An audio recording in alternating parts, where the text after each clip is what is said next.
Alright, welcome back to another video, guys. Today we are back on our S13. So we're going to rip apart the front end today, and we do have this new pre-made tube front kit. This is from Humble Engineering, which just unboxed it right before starting this video, and it does appear that there's a bit of surface rust already on these pieces.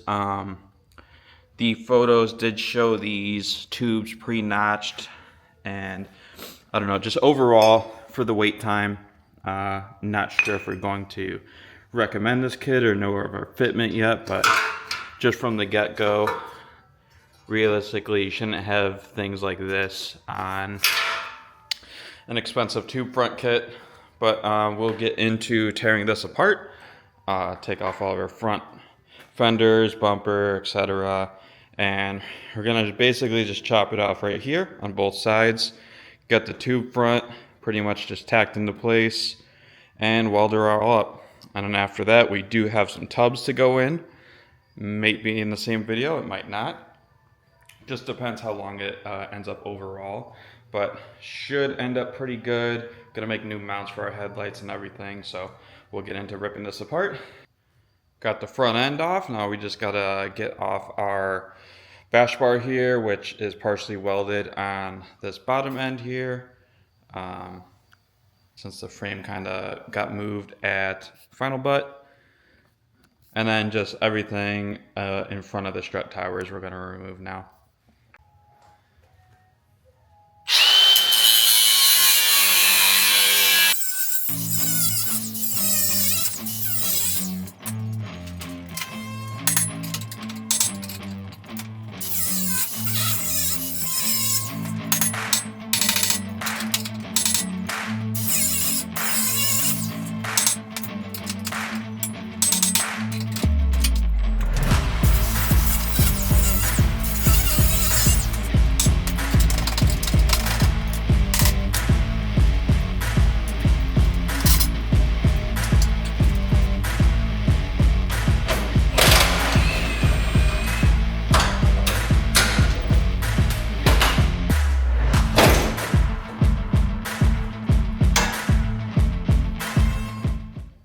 Alright, so we got pretty much everything off that we could in the front section.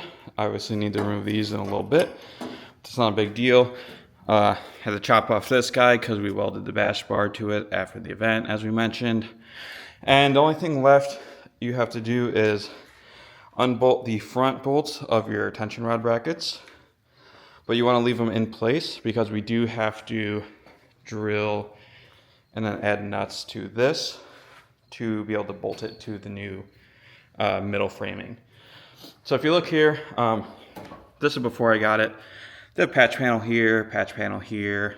This is already pretty much banged up a little bit here. They welded more here.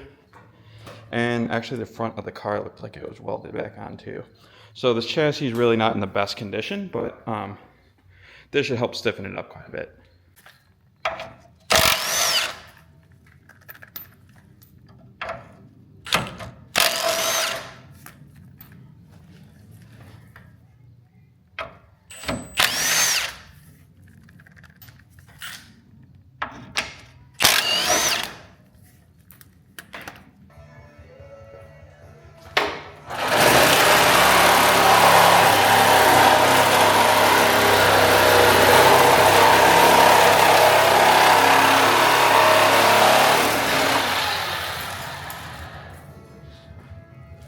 Alright, for this we're going to stop at our kind of flat frame rail section. That way we can retain enough to put our tub on and have it all flush mount.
Alright, got most of our front end off. Now we just need our lower core support out. So it's a little mangled up over here, but that's not a big deal. We could just cut off the excess.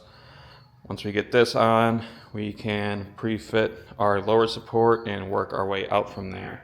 That way there's uprights for a removable upper support, and then the around tubes that come around to the core support. Alright, so I just got back in from a quick break. We got our lower support off now. So now if you look at it like this, you can see actually this rail is kind of tweaked to the right a little bit, and it does have a little dent right there. So I might try to get that popped out, or we will just pull this all in with the ratchet strap when we set our first lower brace in, and that way we can tack everything and make sure we are now straightening out the chassis, and it should actually drive better when we are done overall. Obviously got to strip all the paint off of all like the metal, so we're gonna get some like those discs like go on our grinder here. Kind of looks like a sponge. It'll take off all the paint pretty easily. And then we got to get up here too and just make sure everything's flush, because I just leave a little lip here, but we're gonna cap this off here, cap it off up here, and then just everything's gonna start to tie together, and it's gonna just all come together obviously. And once that's all set, we can actually weld it all in. We do want to leave our subframe, power brace, and everything in there because this is going to keep the chassis tied together right now, because if we unbolt that, it might spring apart, which is not good. So just as another note, do that. Yeah, that's pretty much it for now. Might knock out the rest of this tomorrow, because we do got to get the chaser back inside, so we just got to clean all this up and get rid of all of our old metal here. Alright, so next day we got some stuff from the store over here. These are our kind of paint remover wheels we were talking about. This will easily remove all of our paint so that we can weld. Just going to have this on the inside of our wheel wells when we do start to get to that. Self-etching primer, just to kind of cover all the inside areas of the lower support. That way when we weld and it's capped off, it's a little bit better sealed. So just quick show you an example of how this wheel works, and then skip over to most of this strip down. Gonna just do the front half for now because I do still have to get the rest of this stuff off, and we're really only welding the front section now, and then we can worry about the rest later when we go to prep and paint this. Alright, so I just did a quick little test spot. So here we have our disc on our grinder, and it's really easy. You don't really have to use much force. And it's that easy to strip this down. You don't gotta do a bunch of stupid sanding by hand, and this will get most of it, and then like your self-etching primer will level the rest out. And then we do still have to fix this dented rail down here, so I'm just gonna do all this off camera so it just doesn't get too repetitive, and come back when this is all stripped down. Alright, so we got a bit of the paint off here and here, just enough. But I can't really straighten this out too well, so I got the oxy torch out, and we're going to heat this up and pull it with the strap and see if it comes in anymore. The rail was sitting a little lower than the other side too.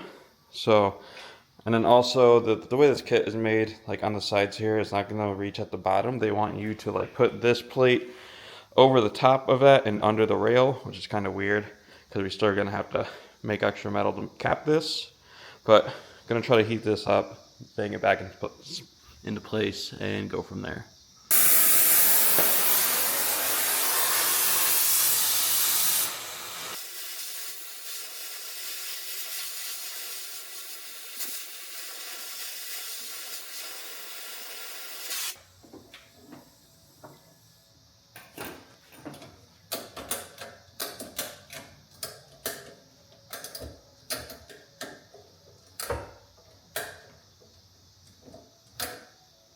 You can also see it's kind of going here, so we'll just heat up this area, let it cool down, and then if we do shock it or let it cool, it should actually stay into place.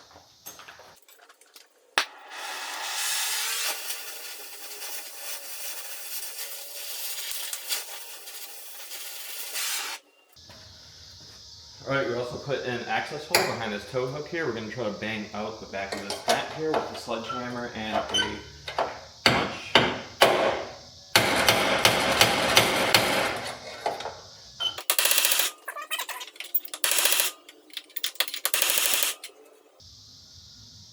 straighter, but I don't know if we're gonna be able to get this whole thing out without like drilling more holes here and then using like a slide hammer.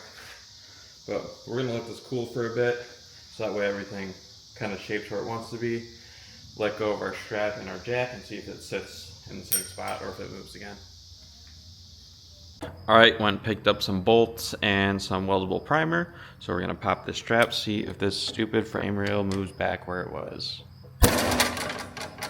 Yep, still moved a little bit, so we're probably gonna have to rig this up with the new support and just kind of weld it in a couple spots, and then we'll be able to pull it in more, tack it into place more, and that's what's gonna hold the frame rail back together. Alright, so we got our weld through primer here. This has like a zinc in it, makes it weldable. So we're just gonna pre-coat our rails here the best we can, and then put everything on there, start tacking it, and weld it all together. So kind of the best that we can do for now with getting the rail in place.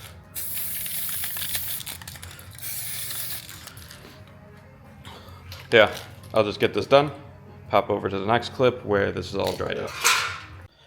Alright, so we kind of mocked up our first bracket. We marked our holes for our tension rod brackets. And then you have all this room because it is basically a sliding hole. You can take your center punch, just kind of put it in the middle, and we're going to pre-drill this so then we can set our bolt spacing out and everything. So just put it kind of in the center, get your hole started, and these don't have to be perfect, obviously, but we're just going to go for the center of everything. And we'll pre-drill this, bolt it to our brackets, and then we can pull in our rails and start tacking things from there. Alright, I just finished getting the welder all moved by the cart, so we're just going to use MIG on this. We got it all kind of mocked up in place, holes drilled, bolts are tightening in here. You can see where you get the bigger gap here and at the bottom on both sides. And that's where the other plate comes in. I just finished putting weld through primer on that on the bottom, so it's protected on the inside. That kind of just goes in, covers this up and butts up against the bottom, and then we can make additional angled plates in between there. So we're just going to get this tacked in, tack in these base plates here on the frame rails as well, and then we can start putting this whole thing together. Alright, so we got our nuts welded in. I don't know if I showed that already. This is all primed up. We tacked in the side plates here, and now we got to put on our top plate, start welding that to the center and the frame rails. Then we can hopefully pop this ratchet strap off, and it hopefully will not move. Get all this out of the way, add some extra plates. Alright, now that we got most of this welded up, obviously it's not done, we're going to pop this as the moment of truth to see if this is holding the frame rail where it should be. So look at that, hold the whole frame over, and now that's straight. So obviously this is where the frame issue is, and just the fitment of the kit isn't the best, but it's a little better over here. But this can still be better, but it is what it is. This car's tweaked, and it's like a beater drift car. So we'll finish up the welding here, and then we can get our other base plates in and our core support tubes. Alright, now the base plates are welded into the frame rails, just on the side, so we still have to do the underside. Tubes are tacked to those base plates. So now this is all lined up pretty well. We can mock up our upper support tubes, and those are going to come into the side of these tubes that are going to stay to the chassis. And yeah, we have to get those notched and probably trim it like an inch or two because they do make them a little long, but extra base plates will go up there and there. And yeah, pretty much the same idea as the bottom, and just attaching a bunch of tubes. Alright, so took a couple days, got busy with some other stuff, but busted out the TIG here. Went over a couple of the like flux welds, whatever, and then we just kind of tigged in the pipe to the base plate as much as we could for now, and just to like the center support tube down here. So now this is pretty solid, just this isn't bolted on all the way. We do need to put on our upper base plates as well, and then make caps for this, but we could do the caps after, and then work on our angle tubes and coping that into this bar here. Alright, so we got a little bit more welded, other base plate on, like I said. Got most of this upper tube started to weld in with the TIG. up here. We're gonna grind down this because we did have to MIG this with the flex core that we had, and then we just grazed over it with the TIG.